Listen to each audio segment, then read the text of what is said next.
my hair.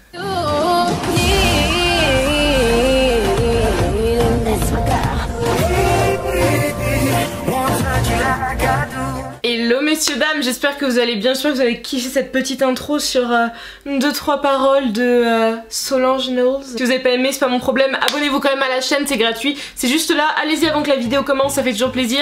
N'oubliez pas de me rejoindre également sur Instagram, là où la fête est encore plus folle. Alors aujourd'hui on est sur une vidéo où on va plus être sur un petit talk assez tranquille, assez chill, même si le sujet reste sérieux parce que on va parler de quelque chose qui a rythmé mon quotidien, qui sûrement rythme le quotidien de pas mal de personnes ici présentes, je l'imagine bien, surtout si vous avez cliqué. Mais avant toutefois que la vidéo commence, je vais quand même remercier le partenaire du jour qui est Moeri, juste ici, qui est une marque de hair care. On reste justement dans la logique de la chose.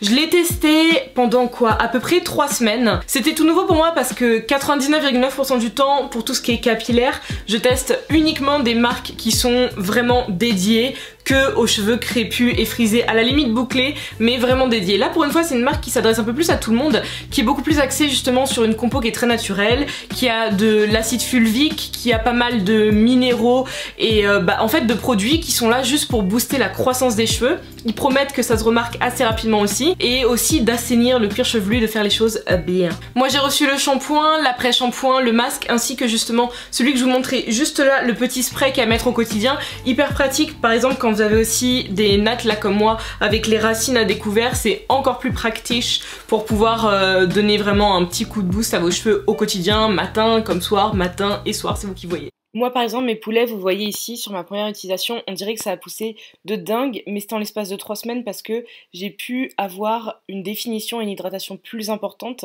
et donc tu vois réellement ta longueur, tu vois réellement ton potentiel capillaire. 77 minéraux, 18 acides aminés, 5 vitamines, c'est rien que ça, je mets des guillemets parce que c'est super top justement, et comme j'ai dit, on revient à la source et à la clé. On n'est plus dans des choses qui ont des odeurs trop travaillées, qui ont des couleurs de folie, non. Les produits sont très très simples, vous le verrez au niveau des textures, on est vraiment sur du basique, mais vous sentez, c'est bête ce que je vais vous dire, un cheveu qui est vraiment propre après le lavage sans pour autant qu'il soit rêche, qui après le conditionneur et après le masque, vous sentez un peu de souplesse. Et la petite brume va être super cool au quotidien pour vous donner un petit soin assez rapide et facile à appliquer. Les ingrédients chez Moeri sont totalement naturels, organiques, et c'est pensé aussi pour les cuirs chevelus sensibles, pour les personnes qui ont des problèmes, donc que ce soit un cuir chevelu qui regresse trop, des problèmes au niveau des pellicules, tant que bien entendu on n'est pas dans des soins qui ont besoin d'être traités surtout via un dermatologue, parce que passer un certain cap malheureusement sur certains problèmes de cuir chevelu, vous le savez très bien, adressez-vous à des professionnels, mais ça a été pensé pour vraiment correspondre à tout le monde. Et pour le coup moi j'ai vraiment kiffé, donc je vous invite, je vais vous mettre le lien en barre d'infos pour retrouver le site, je vous invite vraiment à checker tout ça très très vite. Mais donc pour venir sur le propos, je vais faire un mini disclaimer quand même. Parce que aujourd'hui sur ce sujet là, ça semble bête parce que c'est ma chaîne, mais il y a pas mal de gens qui oublient assez souvent que sur ma chaîne, je parle en mon nom et je parle pour moi. Même si j'aborde pas mal de sujets assez larges, vaste et varié, tout ce que vous voulez. J'ai employé 50 000 synonymes de la même chose, mais bref. Mais ce qui fait qu'aujourd'hui, je vais pas uniquement vous dire ce que c'est que de grandir avec des cheveux frisés ou crépus en fait. Je vais pas vous dire ça parce que je vais vous parler de moi étant donné que j'ai pas vécu l'expérience de tout le monde. Donc ça va être mon expérience avec des cheveux frisés. J'ai jamais su en fait vraiment qu'est-ce qu'était qu'un cheveu frisé, un cheveu crépus. Je connais ce tableau des types de cheveux qui a été créé pour expliquer aux personnes qui ont des cheveux avec une frisure très resserrée qu'ils sont vraiment en bas de l'échelle, mais bref. Mais donc ce tableau de classification d'après lui, moi je suis sur un type 3C plutôt. C'est ce que je pense en tout cas, mais j'ai jamais vraiment compris, mais je crois que moi c'est vraiment un cheveu frisé. Crépus, si j'ai compris, on est plutôt sur 4A, 4B, 4C et toutes les autres lettres derrière. Mais donc ce qui fait qu'aujourd'hui ça va plus être mon expérience ainsi que mes conseils aussi que je vais vous donner, parce que il y a pas mal de personnes qui peuvent être plus âgées que moi, qui peuvent être plus jeunes que moi, qui actuellement n'aiment toujours pas leurs cheveux, n'arrivent toujours pas à évoluer avec leurs cheveux et rechercheraient peut-être ces conseils là. Donc il y aura pas que du Manon raconte sa vie, il y aura aussi du Manon essaye de vous aider dans votre vie. Et c'est pour ça qu'encore une fois je fais mon auto-promo et je vous invite à venir me suivre sur Instagram parce que je le fais au quotidien, mais je veux pas faire la meuf, vous avez vu. Donc pour celles et ceux qui ne sont pas au courant, chez moi c'est mon papa qui est blanc, c'est ma maman qui est noire. Donc mes frères et moi sommes, attendez la vidéo sur mes résultats ADN pour avoir tous les détails, mais on est donc moitié blanc, moitié noir si on peut dire ça de manière assez abrupte. Alors mon grand frère, vu que je suis la deuxième, lui il a des cheveux vraiment d'un type type caucasien, c'est-à-dire qu'il a un cheveu lisse. Il a un cheveu lisse tout simplement, épais, lisse et tout. Moi j'ai mon type de cheveux, vous connaissez, je vous balancerai plein de photos au fur et à mesure pour celles et ceux qui peut-être ne m'ont vu qu'avec des tresses ou bien m'ont vu me balader avec mes wigs et n'ont pas encore vu ma magnifique chevelure qui est en dessous. Mon premier petit frère Donovan, lui, il a quasiment la même chevelure que moi, quasiment le même type. Lui je le dirais plutôt sur un type de cheveux 3B. 3A, 3B, ça dépend des moments, mais il a des locks depuis un peu plus de 10 ans, donc c'est loxé dans tous les cas. Et le dernier, Thibaut, alors Thibaut, lui, c'est incompréhensible parce que, étant donné qu'il hydrate ses cheveux peut-être un jour tous les 6 mois, je n'arrive pas à savoir quel est vraiment son type de cheveux parce que bien entendu, vos cheveux à sec ne ressemblent la plupart du temps pas à votre cheveu hydraté. Mais lui, on est sur une très grosse boucle, donc vous savez un cheveu qui fait un peu, qui tire vers les Grecs, vous dans l'Antiquité, je sais pas si vous voyez des grosses boucles définies et belles quand elles sont bien hydratées, bien sûr. Par hydraté on parle pas d'un cheveu surhydraté, on parle juste d'un cheveu, moi je parle, quand je dis ça je parle d'un cheveu en bonne santé, mais je m'expliquerai plus tard. Donc ce qui fait que sur les 4 enfants, la fille est la seule à avoir eu un cheveu vraiment frisé. Et en plus ça tombe sur la personne, vu que vous savez la plupart du temps dans cette société, les filles on laisse pousser leurs cheveux et les garçons on les coupe. C'est ce qui s'est passé pendant longtemps, avant entre autres que mon petit frère Donovan décide d'avoir des locks, mais donc ils avaient tous les cheveux courts et moi mes cheveux poussés. Et ce qui fait qu'en plus t'as cette différence qui se marquait beaucoup plus entre nous 4. À côté de ça, si jamais vous regardez mes vidéos depuis un certain temps, vous êtes au courant aussi que mon enseignement scolaire ne s'est fait que dans des écoles privées, catholiques, en banlieue parisienne et tout ça, où, si vous suivez mes vidéos depuis un certain temps, vous savez que j'étais la seule jeune fille de couleur. Ma seule autre personne de couleur dans mon entourage est une de mes meilleures amies d'enfance, Inde, qui elle est marocaine, mais donc Inde plus claire de peau que moi et des cheveux très lisses. Et donc ce qui fait que la seule fille de couleur autour de moi n'avait pas du tout un type de cheveux proche du mien. Donc à l'école, j'ai toujours été la seule fille avec mon type de cheveux frisés. Vous imaginez bien que ça n'a pas été facile du tout. Franchement, là-dessus, je mentirai jamais. Mes cheveux aujourd'hui, c'est une de mes forces et c'est une des choses que je préfère chez moi. C'est pour ça que j'en joue autant avec énormément de coiffure, parce que c'est l'une des énormes particularités du cheveu crépus et frisé, c'est sa versatilité dont on parlera après. On peut tout faire avec. C'est un cadeau, on peut tout faire avec et c'est absolument monumental. Mais donc, pendant longtemps, pour moi, ça a uniquement été un fardeau. Parce que j'étais, à mes yeux, le vilain petit canard. J'étais celle qui avait toujours son afro, j'étais celle qui avait des tresses, je pouvais pas en fait comme les autres à la piscine, vous savez, juste me faire une tresse, mettre mon bonnet, non, il fallait que le matin maman elle me natte et tout ça, enfin c'était tout un truc en fait et je sentais ma différence depuis petite. Vous imaginez que les remarques des enfants n'étaient absolument pas drôles. Je me rappelle que à un moment, et ça franchement c'est ça qui est ouf, encore une fois, si jamais vous êtes parent ou vous comptez être parent, il faut absolument éduquer vos enfants sur plein de choses. Parce que par exemple je me souviens qu'au primaire c'était en CE1 si je dis pas de conneries, soit CE1 soit CM1, mais il y avait 2 garçons de ma classe que j'aimais pas du tout, que j'aimais archi mais archi pas, et ils m'aimaient pas parce qu'en fait je les battais à la course. Vous voyez le délire un peu, vous savez directement ça commence à cet âge là, les égos surdimensionnés, mais donc ils m'appelaient PDB, et moi je comprenais pas pourquoi ils m'appelaient PDB, et un jour donc j'ai demandé mais en fait pourquoi PDB? Genre ça devait faire un mois qu'il m'appelait PDB au lieu de m'appeler Manon. Et en fait PDB, excusez-moi des termes, ça signifiait pour eux poil de bite. Pour une seule raison, parce que mes cheveux frisés leur faisaient penser à ça. Et la vie de ma mère et de tous mes ancêtres, aujourd'hui à 25 piges je m'en souviens autant. Et des fois tu sais t'es là et tu te dis mais gros ça fait mal quand même. Ça fait mal. Et imaginez la petite qui avait même pas 10 ans et qui avait reçu ces remarques là. Et en plus autour bah il y avait un autre groupe parce que moi j'étais avec mes copines et tout et que quasiment tout le monde avait rigolé. Parce que bah eux trouvaient ça drôle en fait. Parce que eux trouvaient ça logique. Parce que voilà, dans leur imaginaire c'était tout à fait normal de pouvoir juger mes cheveux différents de cette manière là. Mais donc c'est comme ça que j'ai commencé à grandir. Jusqu'au moment où, heureusement, j'ai commencé à faire de l'athlétisme. Ou comme j'ai expliqué là où j'étais en fait dans mon club et puis même par extension dans le 95 voire même l'Île-de-France quand on se rencontrait pour les compètes de la LIFA, donc la Ligue d'Île-de-France d'athlétisme, 95 voire même 98% des jeunes qui étaient inscrits là étaient soit noirs soit afrodescendants, donc métissés. Et donc j'étais entourée de personnes qui pour la très grande majeure partie avaient un type de cheveux proche du mien et où j'avais enfin des personnes avec qui en parler. Que ce soit du struggle face justement à des jeunes qui ont des cheveux lisses et qui ne comprennent pas quand t'es à l'école et qui te jugent, ou bien juste de parler de soins, de parler de coiffure, vous savez, ces trucs où tu savais que le dimanche ça va être le wash day, ça va être le moment où ta maman elle va démêler tes cheveux pendant 1 heure et où ça va être le combat pour le shampoing, pour le bain d'huile, l'après-shampoing, enfin tous ces trucs là. J'avais enfin des personnes avec qui en parler. Donc ça a été, si vous saviez à quel point, un bien-être de malade, mais comme pas deux. Et donc moi j'ai commencé l'athlétisme quand j'étais en 6ème, ce qui fait que quand je suis arrivée dans le grand bain du collège, tout arrivait en même temps. Parce que le grand bain du collège, ça a été aussi une nouvelle claque, avec des jeunes qui eux-mêmes avaient encore une fois grandi que entre personnes blanches aux cheveux lisses, et où j'arrivais encore une fois en étant le vilain petit canard.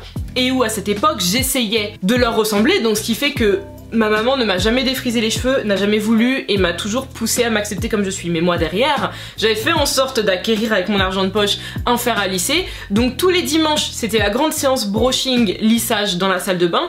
Et tous les matins, je repassais juste un petit coup. Je m'étais même coupé une frange comme Beyoncé dans Why Don't You Love Me. Vous savez, la frange boule un peu. La totale, je voulais des cheveux lisses. Je voulais que mes cheveux soient lisses, je voulais être comme ces gens-là. Mais ce qui fait que à la moindre goutte de pluie qui tombait dehors, vous me voyez en 2-2 me couvrir parce que moi j'étais pas comme elle si jamais l'eau elle tombait sur mes cheveux. Mais donc c'était une époque qui était assez difficile, le collège, parce que j'expérimentais vraiment des deux côtés. C'est-à-dire qu'il y a des moments où de plus en plus je prenais soin de mes cheveux, où je faisais des jolies petites coupes, vous savez, genre avec des petites nattes collées qui allaient jusque là et après ça lâchait mon afro qui était super joli, qui était super brillant, on a eu un nain. Ou bien le lendemain j'étais capable de lisser mes cheveux mais raide, baguette, vraiment un truc de malade, genre un steampod tapeur. Mais ce qui fait que j'étais vraiment sur une dualité très compliquée. Vraiment très compliquée parce que j'avais des périodes souvent de plusieurs mois où j'étais vraiment d'un côté, vraiment de l'autre. Donc ça a été très compliqué.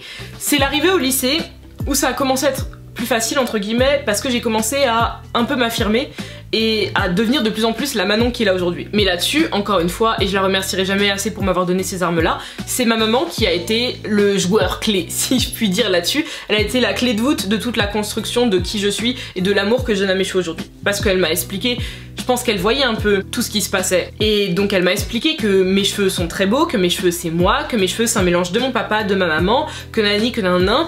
Et elle essayait de plus en plus de me les faire les aimer. Donc il y avait aussi tout ce truc-là de me coiffer, de changer de coiffure, on fait des vanilles, on va faire des braids, on va faire ci, on va faire ça, on va faire des tresses écailles et tout et tout. Mais donc au fur et à mesure c'est venu. Mais ça a mis du temps. Je sais que pendant très longtemps, j'ai été très judgy, voire même méchante par rapport aux personnes qui se défrisent. Surtout dans le sens où le défrisage c'est mauvais pour votre santé. Je dis même pas ça en mode votre cheveu n'est plus lui-même, ce n'est plus sa nature et vous annihilez une partie de votre noirceur. Non, c'est surtout dans le sens où le défrisage ça tue. Et je ne rigole pas, je vais vous mettre en barre d'infos quelques articles liés à ça. Le défrisage ça tue, mais avant de tuer ça peut vous donner des cancers de la peau. Ça peut vous donner tellement de choses, c'est juste horrible en fait. C'est de la soude qui est balancée sur vos cheveux. C'est absolument horrible, il y a plein d'autres choses à faire plutôt que balancer ça sur votre crâne en fait. Mais donc pendant longtemps j'ai été très judgy parce qu'en fait j'avais commencé moi à aimer mes cheveux. Comme vous le savez très sûrement, quand je suis arrivée à la fac en L1 quand j'étais à Lyon, j'ai lancé mon premier blog qui était vraiment axé sur le cheveu naturel. C'était que sur ça parce que j'ai commencé à découvrir vraiment la puissance de notre cheveu. C'est le moment où j'ai commencé à aller pour la première fois à la Natural Hair Academy. C'est là où j'étais vraiment dans ce monde-là parce que je me suis rendu compte de ce que c'est vraiment. Que c'est pas juste un cheveu en mode bon bah voilà. Que c'est une ouverture sur un champ des possibles vraiment dingue. Et ça, je sais que ça paraît être encore le discours de vraiment de malade quand je dis ça, mais c'est vraiment réel. Mais encore une fois, je tiens à préciser que je parle de mon spectre. J'ai pas envie qu'il y ait des personnes qui pensent que je viens parler au nom de toutes les personnes de la communauté afro, que je parle au nom de toutes les personnes qui ont un cheveu crépus ou frisé sur la tête. Pas du tout. Parce qu'encore une fois, il est sûr, on n'a pas la même expérience, on n'a pas le même type de cheveux. Que par exemple, une personne qui aura un type de cheveux 4C, voire même 4Y si on peut dire, parce que moi j'aime bien inventer les lettres jusqu'à la fin, parce qu'en fait on dirait que ça s'arrête à là et qu'il n'y a aucun autre type de frisure encore plus resserrée derrière. Qui par exemple va subir le shrinkage. Donc le shrinkage c'est ce qui fait que avec l'humidité la boucle se resserre vraiment. Donc quand tu viens de te coiffer, tu as par exemple on va dire ton afro qui va t'arriver aux épaules, mais 2 heures après ton afro il va être ici. Ça c'est ce qu'on appelle le shrinkage en anglais. Je sais même pas s'il y a un vrai terme en français pour avoir une équivalence, mais donc voilà. Je sais qu'une personne qui aura par exemple un shrinkage qui sera aussi important que ça, même si moi j'en ai beaucoup, parce que j'ai des gens qui me disent souvent que ah mais maintenant t'as pas les cheveux d'une métisse, c'est bizarre. Parce qu'apparemment les cheveux d'une métisse c'est quelque chose de très précis. Les gens doivent penser à des boucles de vainé et tous les trucs comme ça. Désolée de vous décevoir, mes cheveux sont comme ils sont absolument fabuleux. Mais donc ce qui fait que j'ai pas envie de parler au nom de tout le monde parce qu'on n'a pas la même expérience. Mais on a un type de cheveux qui est absolument fabuleux parce qu'on a un type de cheveux qui donc peut être porté au naturel. Juste au naturel, juste le fro, juste comme il est. On a un type de cheveux qui peut avoir des wash and go. Je vais vous mettre le nom de tous les petits trucs que je dis, que vous connaissez peut-être pas, comme ça vous donnera de la matière à aller vous renseigner si jamais vous n'êtes pas à fond encore là-dessus. Donc le wash and go, ça c'est ma life. On a un type de cheveux qui peut faire tout type de coiffure réellement. C'est-à-dire que c'est un cheveu qui peut être lissé de plein de manières. Ça peut être un lissage baguette, ça peut être un lissage volumineux, ça peut être un blow-out, ça peut être le lendemain des tresses, ça peut être des vanilles, ça peut être des nattes, ça peut être tout et n'importe quoi. Mais vraiment tout et n'importe quoi. On peut se faire des ponytails slick comme jamais, alors que 2 heures avant de faire la ponytail, tu avais un afro dense comme pas possible. Et c'est là-dessus aussi que j'ai trouvé ma force, parce que c'est ça qui est bien, c'est que c'est un cheveu avec lequel on s'ennuie jamais, tu vois. Parce que tu peux vraiment décider d'une semaine à l'autre de faire énormément de choses. Par exemple, là récemment, vous me voyez, vous m'avez vu assez souvent avec des wigs. Là, vous me voyez aujourd'hui avec ces tresses-là. Le mois prochain, peut-être que je vais laisser un peu mes cheveux naturels. Le mois d'après, peut-être que je vais faire un autre truc. Enfin, c'est ça qui est super cool. C'est que si jamais tu ne veux pas cette coupe-là, tu as une possibilité, mais de dingue en fait derrière toi. Et c'est, je pense, la première chose qui m'a aidé à passer le cap et à encore plus les aimer. Puis après, là où j'ai trouvé l'amour de notre cheveu, c'est sur l'histoire en fait de notre cheveu. Parce que quel que soit le pays dont on est originaire, que vous veniez de n'importe quel pays, vraiment, il y a une histoire obligatoirement au niveau de votre cheveu, de votre type de tressage, de votre type de coiffure, il y a toujours une histoire. Et ça déjà, ça a été quelque chose de super intéressant pour moi de vraiment aller fouiller, quel que soit le pays, hein. Je prenais au hasard, hein, que ce soit les États-Unis, que ça va être le Sénégal, l'Afrique du Sud, le Cameroun bien entendu, vous imaginez bien, que ce soit l'Éthiopie, le Rwanda, le Ghana, tout ce que vous voulez, vraiment d'aller fouiller partout parce que je trouvais ça hyper intéressant et hyper enrichissant parce que bah c'est aussi la moitié de mes gènes tout simplement et je crois que ça se voit sur mon crâne. Là-dessus j'ai pas beaucoup pris du côté de mon père. Donc se pencher vraiment sur l'histoire là-dessus, ça a été aussi un énorme point clé, mais aussi moi ce qui m'a énormément aidé à me réconcilier en fait, même pas me réconcilier, parce que pour se réconcilier je pense qu'il faut qu'il y ait eu un amour avant qu'il y ait eu un désamour. Et sauf que moi justement il n'y avait pas eu cette phase d'amour dans un premier temps. Mais donc ce qui m'a permis justement de me rapprocher de mes cheveux, ça a été les soins. C'est tout bête, mais la découverte de beaucoup de youtubeuses américaines, c'est quelque chose qui m'a énormément rapproché de mes cheveux. Parce que j'ai voulu apprendre, en allant chez Aromazone ou en achetant mes produits partout, à soigner mes cheveux moi-même. À ne plus aller chez le coiffeur pour faire des deep cleansing, des deep tout ce que tu veux, tu vois. J'ai voulu apprendre tout ça moi-même, couper mes pointes toute seule. Et c'est pour ça que par exemple, pas mal de filles comme la petite Gabi, c'est des filles dont j'adore le contenu. Parce que elles t'apprennent à aimer ton cheveu de différentes manières. Que ce soit de comprendre comment il fonctionne, de comprendre comment il fait pour être encore plus beau, pour nanani, pour nanan. Je trouve ça absolument top et c'est ce qui m'a vraiment aidé moi. Je sais pas si c'est ce qui va vous aider vous, mais moi c'est ce qui m'a aidé de comprendre mon cheveu, d'apprendre à ressentir en fait ce dont il a besoin. Parce que oui, nos cheveux ont des besoins et ils nous le disent, c'est comme les plantes, hein. Il suffit de regarder tout ça et vous comprenez très bien comment le truc fonctionne. Et moi ça m'a énormément aidé que de me créer des routines, que de tester des marques, que d'acheter des produits que j'aime, de jouer avec les colorations aussi. Parce qu'on a aussi le droit de faire ça, hein. Même si j'ai fait la bêtise à plusieurs reprises de jouer avec les décolorations aussi, ce que je vous conseille pas du tout, vraiment pas du tout, parce que ça abîme obligatoirement votre cheveu. Même si vous allez en prendre beaucoup soin, votre cheveu sera obligatoirement abîmé par la décoloration. C'est le principe même. Il y a des colorations qui sont très douces, il y a des colorations non chimiques, il y a plein de types de colorations, vous pouvez jouer là-dessus. Par contre la déco je vous déconseille parce que vous allez plus tuer vos cheveux qu'autre chose et ce serait dommage après beaucoup de travail comme ça. Mais donc doucement mais sûrement il y a eu toute cette histoire d'amour qui a commencé et où j'ai commencé à vouloir aussi véhiculer là-dessus parce que j'ai trouvé ça super cool d'avoir engrangé ces savoirs là, mais de pouvoir les partager, c'est quelque chose aussi que j'aime beaucoup. Ce que fait aussi une de mes coiffeuses, Tracy. Vous pouvez aller checker tout ce qu'elle fait. Je suis abonnée à son compte sur Insta. De toute manière, c'est la seule Tracy que je follow, donc vous trouvez facilement. Qui est coiffeuse certes, mais elle fait des formations. Mais surtout en story, elle partage énormément. Parce qu'elle a beaucoup de savoir sur le cheveu. Elle en a une quantité folle. Et j'adore pouvoir en parler avec elle chaque fois qu'elle me coiffe. Et ça, j'ai trouvé ça très cool aussi. De pouvoir commencer aussi à partager. Parce qu'on crée pas mal de trucs là-dessus, c'était ô combien enrichissant, ça l'est encore hein, parce que je continue. Et comme ça je me suis éloignée doucement mais sûrement de ce truc où vous savez les gens mettre cette sale étiquette sur le cheveu crépus et frisé en disant que ouais c'est un cheveu difficile, que si, que ça, non. Une fois que tu sais ce que ton cheveu aime, il est absolument pas difficile. Moi par exemple le matin, c'est sûr que oui, entre le moment où j'ai des tresses, une perruque ou mes cheveux naturels, bah oui ça mettra pas autant de temps de me préparer capillairement parlant. Mais je ne suis plus du tout à ce que je faisais avant. Ou avant, j'étais capable de mettre 3 quarts d'heure pour m'occuper de mes cheveux le matin, ou maintenant je sais qu'en 10 minutes top chrono, l'affaire est pliée tu vois. Et que mes cheveux seront très très beaux toute la journée parce que je sais ce qu'ils veulent, je sais comment leur donner et de manière intelligente parce que on est en symbiose, t'as vu. Mais donc grandir avec ça a été vraiment difficile. Là-dessus, je mentirai jamais. La tentation du défrisage a été là plus d'une fois, même si franchement, je sais que ma mère... Je sais pas ce que ma mère aurait fait si je m'étais défrisée dans son dos, je sais vraiment pas. Je sais vraiment pas. Parce que toutes ces années où elle a soigné mes cheveux, où elle leur a apporté énormément d'amour, où elle a fait en sorte que je puisse commencer doucement mais sûrement à les aimer aussi, à assumer qui je suis, parce que c'est bête, mais ça commence aussi beaucoup par là. Je pense quand t'es afrodescendant et que tu as un type de cheveux frisé au crépus, parce que dans notre société c'est pas du tout le type de cheveux qui est mis en valeur, c'est pas du tout le type de cheveux qui est aimé.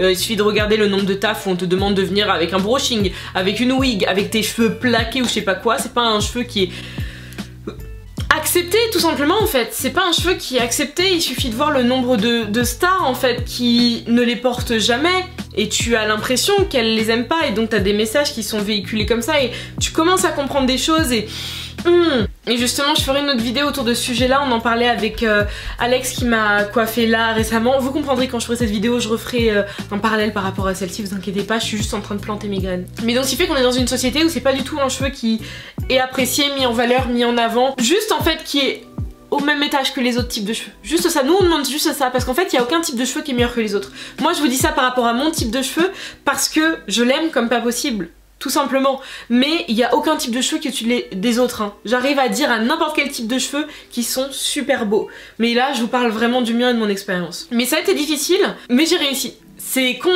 mais j'ai réussi et je suis contente. Je suis contente parce que le jour où je vais mettre des enfants au monde, parce que j'ai pour but d'être maman, je pourrais leur transmettre ces armes-là. Là, je les ai en main pour les transmettre à quelqu'un et pour que cet être humain puisse s'aimer dès le début. Pour avoir justement ces mots-là parce que je suis passée par là. Parce que ma maman est une femme noire aux cheveux crépus qui a grandi au Cameroun entourée de jeunes enfants noirs aux cheveux crépus.